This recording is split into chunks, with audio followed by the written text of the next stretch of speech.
नमस्कार, मैं हूं अंकुर और आप देख रहे हैं सत्य हिंदी। सत्य हिंदी के बुलेटिन में एक नजर अब तक की सुर्खियों पर। राहुल गांधी की भारत जोड़ो यात्रा आज जम्मू कश्मीर के बनिहाल से आगे की तरफ बढ़ी, लेकिन थोड़ी दूर चलने के बाद ही सुरक्षा में चूक के कारण इसको रोकना पड़ा। दोपहर में कांग्रेस महासचिव केसी वेणुगोपाल द्वारा यात्रा में सुरक्षा चूक का आरोप लगाए जाने के बाद इसे काजी कुंड में 20 मिनट के लिए रोक दिया गया। सुरक्षा कारणों को देखते हुए यहां से आगे राहुल गांधी को कार से आगे ले जाया गया। कांग्रेस नेताओं ने कहा कि जब राहुल गांधी ने श्रीनगर जाते समय बनिहाल सुरंग पार की तो एक बड़ी अप्रत्याशित भीड़ उनका इंतजार कर रही थी। राहुल गांधी ने कहा कि भीड़ को संभालने वाले पुलिसकर्मी कहीं भी नजर नहीं आ रहे थे। सुरंग से बाहर निकलने के बाद पुलिस व्यवस्था ध्वस्त हो गई। मेरी सुरक्षा टीम को असहजता का सामना करना पड़ा। मुझे अपनी पैदल यात्रा रोकनी पड़ी क्योंकि मैं अपने सुरक्षा कर्मियों के खिलाफ नहीं जा सकता। कांग्रेस पार्टी ने कहा कि भीड़ को नियंत्रित करना प्रशासन की जिम्मेदारी है। सुरक्षा कर्मियों को अचानक हटाने को भीड़ का मैनेज न कर पाने के लिए जम्मू कश्मीर प्रशासन को जिम्मेदार ठहराया। कांग्रेस ने कहा कि भारत जोड़ो यात्रा को इसलिए रोक दिया गया है क्योंकि यात्रा को आगे सुरक्षा प्रदान नहीं की गई है। नेताओं ने कहा कि जब तक उन्हें आगे सुरक्षा मुहैया नहीं कराई जाती तब तक वो यात्रा नहीं करेंगे। वेणुगोपाल ने कहा कि आगे सुरक्षा के कोई इंतजाम नहीं, ऐसे में हम राहुल गांधी को आगे नहीं जाने दे सकते। अगर वो आगे जाना भी चाहते हैं तो हम ऐसा करने की अनुमति नहीं देंगे। वरिष्ठ सुरक्षा अधिकारियों को यहां आकर उनकी सुरक्षा के इंतजाम करने होंगे। यात्रा तब आगे बढ़ेगी। सुरक्षा हटाने का आदेश किसने दिया? जिम्मेदार अधिकारियों को इस चूक के लिए जवाब देना चाहिए और भविष्य में ऐसी घटनाओं को रोकने के लिए कदम उठाने चाहिए। भारत जोड़ो यात्रा में सुरक्षा में चूक को लेकर कांग्रेस नेता जयराम रमेश ने ट्वीट कर कहा कि राजनीति अपनी जगह है, पर कश्मीर घाटी में राहुल गांधी की सुरक्षा से खिलवाड़ करके सरकार ने अपने निम्नतम से निम्नतम स्तर का प्रदर्शन किया है। जयराम ने कहा कि भारत पहले ही इंदिरा गांधी जी और राजीव गांधी जी को खो चुका है। किसी भी सरकार या प्रशासन को ऐसे मामलों पर राजनीति करने से बाज आना चाहिए। अडानी समूह के शेयरों के दाम शुक्रवार को धड़ाम हो गए। हाल ये हो गया कि अडानी समूह की सभी कंपनियों के शेयर पर लोअर सर्किट लग गए। समूह ने शुक्रवार को शेयर बाजार में लगभग 3.4 लाख करोड़ रुपए से ज्यादा खो दिए। इससे पहले बुधवार को अडानी के शेयरों में गिरावट से करीब 1 लाख करोड़ रुपए की संपत्ति का नुकसान हुआ था। गणतंत्र दिवस के उपलक्ष्य में गुरुवार को बाजार बंद रहे थे। बुधवार का ये वही दिन था जब हिंडनबर्ग रिसर्च की रिपोर्ट आई थी। उस रिपोर्ट में उसने अडानी समूह पर सनसनीखेज आरोप लगाए हैं। हिंडनबर्ग ने कहा कि अडानी समूह एक स्टॉक में खुलेआम हेरफेर करने और अकाउंट की धोखाधड़ी में शामिल था। हिंडनबर्ग रिसर्च के इस आरोप पर अडानी समूह ने कहा है कि दुर्भावनापूर्ण, निराधार, एक तरफा और उनके शेयर बिक्री को बर्बाद करने के इरादे से ऐसे आरोप लगाए गए हैं। इसने कहा कि अडानी समूह आईपीओ की तरह ही फॉलो ऑन पब्लिक ऑफर यानी एफपीओ ला रहा है और इस वजह से एक साजिश के तहत कंपनी को बदनाम किया जा रहा है। हम कानूनी कार्रवाई करने पर विचार कर रहे हैं। हालांकि हिंडनबर्ग रिसर्च ने कहा कि वो इसका स्वागत करेंगे और अपनी रिपोर्ट पर कायम है। कांग्रेस ने शुक्रवार को अडानी ग्रुप को लेकर हिंडनबर्ग रिसर्च की एक रिपोर्ट के बाद आरबीआई और सेबी से जांच की मांग की है। कांग्रेस ने कहा है कि इस मामले की गंभीर जांच होनी चाहिए। हिंडनबर्ग रिसर्च ने उद्योगपति गौतम अडानी की कंपनियों पर स्टॉक में हेरफेर और लेखा धोखाधड़ी का आरोप लगाया है। हालांकि अडानी ने इन आरोपों को यह कहते हुए खारिज कर दिया है कि इसको बदनाम करने के लिए किया गया है। इससे अडानी ग्रुप ने कानूनी कार्रवाई की भी चेतावनी दी है। बहरहाल इन्हीं आरोपों के बीच कांग्रेस ने ट्वीट कर इस मामले की जांच की मांग की। कांग्रेस ने कहा है कि एक राजनीतिक दल को आमतौर पर एक हेज फंड द्वारा तैयार की गई एक व्यक्तिगत कंपनी या व्यावसायिक समूह पर एक शोध रिपोर्ट पर प्रतिक्रिया नहीं देनी चाहिए, लेकिन हिंडनबर्ग रिसर्च द्वारा अडानी समूह के फॉरेंसिक विश्लेषण पर कांग्रेस पार्टी की प्रतिक्रिया की जरूरत है। उन्होंने कहा कि ऐसा इसलिए भी है क्योंकि अडानी समूह कोई सामान्य समूह नहीं है। ये प्रधानमंत्री मोदी के साथ तब से जुड़ा हुआ है जब वो मुख्यमंत्री थे।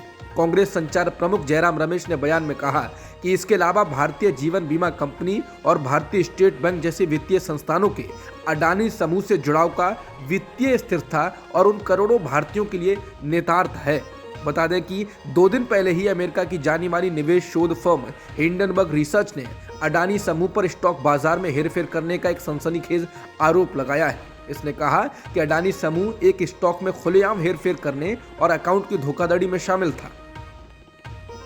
दिल्ली विश्वविद्यालय और अंबेडकर यूनिवर्सिटी में प्रधानमंत्री नरेंद्र मोदी पर बनी बीबीसी डॉक्यूमेंट्री की स्क्रीनिंग के दौरान हंगामा और प्रदर्शन हुआ है। समाचार एजेंसी एएनआई की रिपोर्ट के अनुसार दिल्ली विश्वविद्यालय के फैकल्टी ऑफ स्पोर्ट्स के पास प्रदर्शनकारी छात्रों को हिरासत में लिया गया। आज शुक्रवार को दोपहर में दिल्ली विश्वविद्यालय में डॉक्यूमेंट्री का प्रदर्शन किया जाना था, लेकिन उससे पहले विश्वविद्यालय प्रशासन ने कैंपस की बिजली सप्लाई काट दी। प्रशासन के इस फैसले के विरोध में छात्र अपने लैपटॉप, मोबाइल फोन पर इस डॉक्यूमेंट्री को देखने लगे और आज़ादी के नारे लगाए गए। स्क्रीनिंग कर रहे छात्रों का आरोप है कि अखिल भारतीय विद्यार्थी परिषद के छात्रों ने स्क्रीनिंग को रोकने की कोशिश की। प्रधानमंत्री नरेंद्र मोदी ने आज दिल्ली में परीक्षा पर चर्चा के छठे संस्करण के दौरान छात्रों, शिक्षकों और अभिभावकों को संबोधित किया और उनसे बातचीत की, उनके सवालों के जवाब दिए। इस दौरान उनसे बच्चों ने जब सवाल पूछा कि जब विपक्ष और मीडिया आपकी आलोचना करता है तो आप उसको कैसे हैंडल करते हैं, कैसे उसको टॉनिक के रूप में देखते हैं। इसके जवाब में पीएम मोदी ने कहा ये आउट ऑफ सिलेबस है, लेकिन इसके साथ ही पीएम मोदी ने जवाब देते हुए कहा कि मेरा मानना है आलोचना एक समृद्ध लोकतंत्र के लिए शुद्ध यज्ञ है। हमारी कमियां कोई बताए तभी तो पता चलेगा। आलोचना अच्छी चीज है, लेकिन कुछ लोग आदतन आलोचना करते हैं, उस पर ध्यान मत दीजिए क्योंकि उनका इरादा कुछ और होता है। उनको एक बक्से में डाल दीजिए, दिमाग मत खपाइए। पीएम मोदी ने कहा कि कभी कभी होता है कि आलोचना करने वाला कौन है ये महत्वपूर्ण होता है। जो अपना है वो कहता है तो आप उसे सकारात्मक लेते हैं, लेकिन जो आपको पसंद नहीं है वो कहते हैं तो आपको गुस्सा आता है। आलोचना करने वाले आदतन आलोचना करते रहते हैं तो उसे एक बक्से में डाल दीजिए क्योंकि इनका इरादा कुछ और है। ऐसे लोग हैं जो बहुत मेहनत करते हैं। दिल्ली में पिछले हफ्ते 20 से 22 जनवरी तक चले डीजीपी सम्मेलन में कुछ पुलिस अधिकारियों ने देश में बढ़ते कट्टरपंथ पर हिंदुत्ववादी संगठनों और इस्लामिक संगठनों की भूमिका को रेखांकित किया। इंडियन एक्सप्रेस के द्वारा प्रकाशित रिपोर्ट में बताया गया है कि पुलिस अधिकारियों ने इसको लेकर दस्तावेज पेश किए, इसमें इसको लेकर पूरी जानकारी दी गई है। हालांकि अब ये दस्तावेज सम्मेलन की वेबसाइट से हटा लिए गए हैं, जो कि पहले इस पर मौजूद थे। रिपोर्ट के अनुसार इस बैठक में पीएम मोदी और गृह मंत्री अमित शाह मौजूद थे। पुलिस अधिकारियों ने कट्टरपंथ को बढ़ावा देने के लिए हिंदू संगठनों में विश्व हिंदू परिषद और बजरंग दल जैसे संगठनों का नाम बताया, तो इस्लामिक कट्टरपंथ के लिए पीएफआई और उससे जुड़े संगठन दावते इस्लामी, तौहीद, केरला नदवातुल मुजाहिदीन जैसों के नामों को रखा गया। कई अधिकारियों का यह भी मानना था कि मुसलमानों को कट्टर बनने से रोकने के लिए राज्य व्यवस्था में उन्हें ज्यादा प्रतिनिधित्व देने के साथ साथ आरक्षण दिया जाना चाहिए। इसके साथ ही इसमें यह भी बताया गया था कि कैसे देश बहुसंख्यकवाद की ओर बढ़ रहा है और उसको लेकर भी बात रखी गई थी कि कैसे ये खतरनाक है। पंजाब के पूर्व सीएम कैप्टन अमरिंदर सिंह महाराष्ट्र के अगले राज्यपाल बनाए जा सकते हैं। महाराष्ट्र के मौजूदा राज्यपाल भगत सिंह कोश्यारी पद छोड़ने की इच्छा जाहिर कर चुके हैं, जिसके बाद कैप्टन को लेकर चर्चाओं का दौर शुरू हो चुका है। आर्मी से सेवा मुक्त कैप्टन के प्रधानमंत्री नरेंद्र मोदी से अच्छे संबंध बताए जाते हैं। हाल ही में उन्हें भाजपा की 83 सदस्यीय राष्ट्रीय कार्यकारिणी में शामिल किया गया। बता दें कैप्टन कुछ समय पहले ही बीजेपी में शामिल हो चुके हैं। उन्होंने अपनी पार्टी पंजाब लोक कांग्रेस का भी भाजपा में विलय कर दिया था। शिवसेना के प्रमुख उद्धव ठाकरे ने महाराष्ट्र के मुख्यमंत्री एकनाथ शिंदे को उनके गृह क्षेत्र में जाकर उनकी तीखी आलोचना की। उन्होंने शिंदे का नाम लिए बिना शिवसेना के साथ साथ महाराष्ट्र से विश्वासघात करने के लिए आड़े हाथों लिया और कहा कि पूरा देश जानता है कि वो बिके हुए हैं और कितने में बिके हैं। ठाकरे आनंद दिघे की जयंती की पूर्व संध्या पर शिवाजी मैदान में स्थानीय सांसद राजन विचारे द्वारा आयोजित एक चिकित्सा शिविर का उद्घाटन करने के लिए ठाणे में थे। द इंडियन एक्सप्रेस की रिपोर्ट के अनुसार इस दौरान उन्होंने कहा कि राजनीति में बढ़ती गंदगी के बावजूद उन्हें गर्व है कि शिवसेना अपने लक्ष्य को नहीं भूली है। उन्होंने कहा कि अन्याय से लड़ना शिवसेना का आदर्श वाक्य है। हमें शिवसेना प्रमुख ने भी सिखाया था कि सार्वजनिक जीवन 80% सामाजिक कार्य और 20% राजनीति है। उन्होंने कहा कि राजन और अन्य जो वफादार शिव सैनिक हैं यहाँ हमारे साथ हैं।